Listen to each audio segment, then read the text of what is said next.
नमस्कार दोस्तों, नमः शिवाय। जीवन ज्योति चैनल में आप सभी का हार्दिक स्वागत करती हूँ। दोस्तों, आज की वीडियो में बात करूंगी सावन मास कृष्ण पक्ष कामिका एकादशी व्रत के विषय में। दोस्तों, एकादशी तो प्रत्येक माह में आती है और प्रत्येक माह की एकादशी हमारे लिए बहुत ही ज्यादा महत्वपूर्ण होती है। एकादशी तिथि भगवान विष्णु जी को समर्पित है, लेकिन यह चातुर्मास की एकादशी है और सावन मास की भी एकादशी है। कहने का मतलब चातुर्मास में भगवान विष्णु जी की पूजा अर्चना हम बहुत विधि विधान से करते हैं, नियम उठाते हैं और बहुत सारा संकल्प इत्यादि लेते हैं। तो चातुर्मास में पड़ने वाली एकादशी अपने आप में विशेष महत्व रखती है।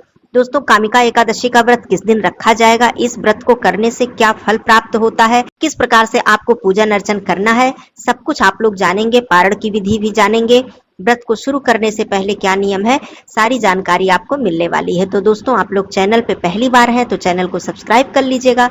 वीडियो मेरा पसंद आए तो इसे लाइक और लोगों में शेयर कीजिएगा। कमेंट बॉक्स में ओम नमो भगवते वासुदेवाय अवश्य लिखिएगा। दोस्तों, सावन मास 2024 में कामिका एकादशी का व्रत 31 जुलाई दिन बुधवार को धारण किया जाएगा।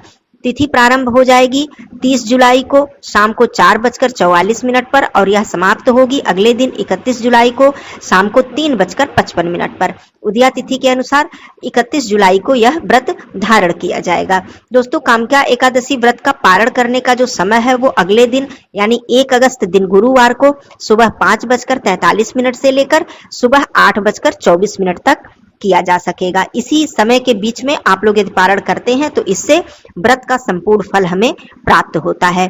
दोस्तों, बात करूं कामिका एकादशी व्रत के महत्व के विषय में तो ब्रह्म वैवर्त पुराण में यह वर्णन है कि कामिका एकादशी का जो भी व्यक्ति व्रत धारण करता है उसे सुख सौभाग्य की प्राप्ति होती है, मोक्ष की प्राप्ति होती है और पुनर्जन्म के चक्र से उसे मुक्ति मिल जाती है।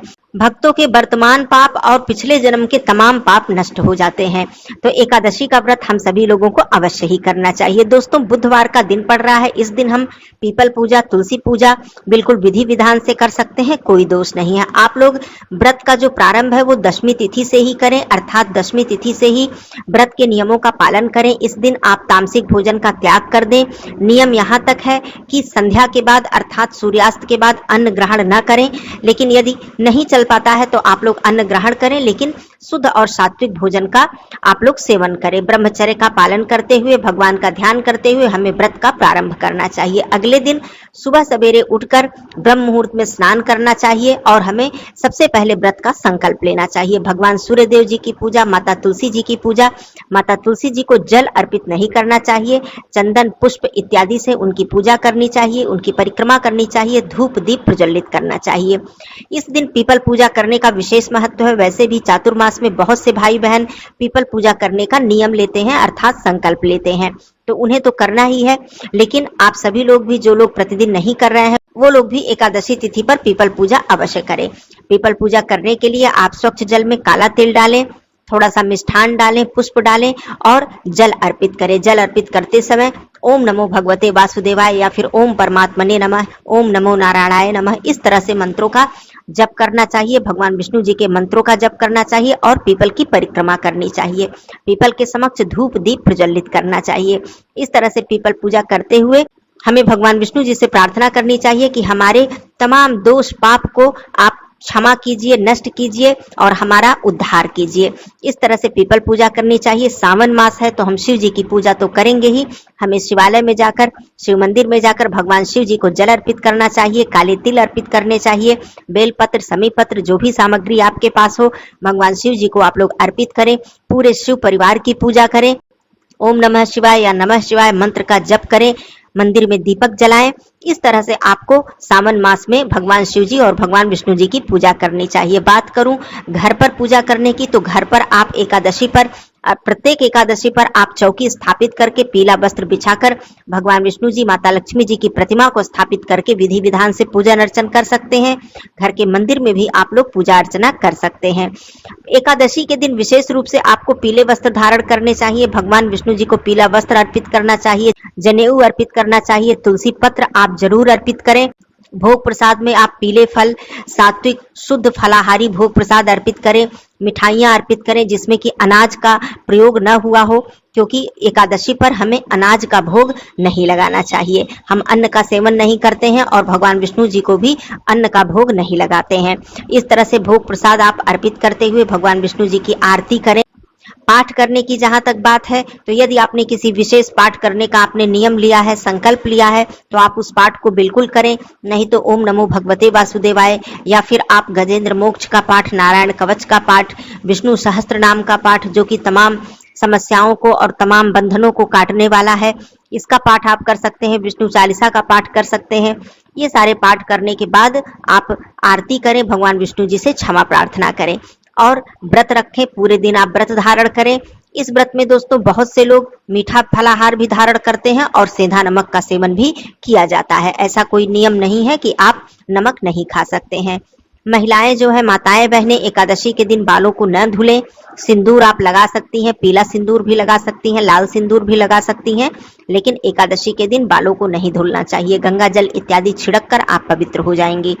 ये सारी बातें हो गई। दिन भर आप व्रत धारण करें। संध्या पूजन बिल्कुल करें, संध्या पूजन करना ना भूलें। संध्या पूजन में आप किसी शिवालय में जाकर आप दीपक जलाएं, पीपल वृक्ष के समक्ष दीपक जलाएं, माता तुलसी जी के समक्ष घी का दीपक जलाएं, धूप दीप प्रज्वलित करें, भगवान विष्णु जी की आरती करें, उन्हें नैवेद्य भोग प्रसाद अर्पित करें, चंदन पुष्प अर्पित करें और आरती करें, मंत्रों का जप करें। इस तरह से एकादशी व्रत के दिन विधि विधान से भगवान विष्णु जी की पूजा अर्चना करनी चाहिए। दोस्तों, कहा जाता है कि एकादशी व्रत करने से हमें मोक्ष की प्राप्ति होती है और एकादशी का व्रत हमें निष्काम भाव से करना चाहिए। जैसे कि बहुत सारे व्रत हैं जो हम मनोकामना को लेकर करते हैं और अपनी इच्छा को भगवान से कहते हैं, अपनी मन्नत को रखकर व्रत करते हैं, लेकिन एकादशी का व्रत हमें निष्काम भाव से करना चाहिए, क्योंकि श्री हरि विष्णु भगवान हमें मोक्ष प्रदान करते हैं, हमारा उद्धार करते हैं, हमारे पापों का नाश करते हैं। तो इससे बड़ी मनोकामना और क्या हो सकती है, इससे बड़ी इच्छा हमारी और क्या हो सकती है।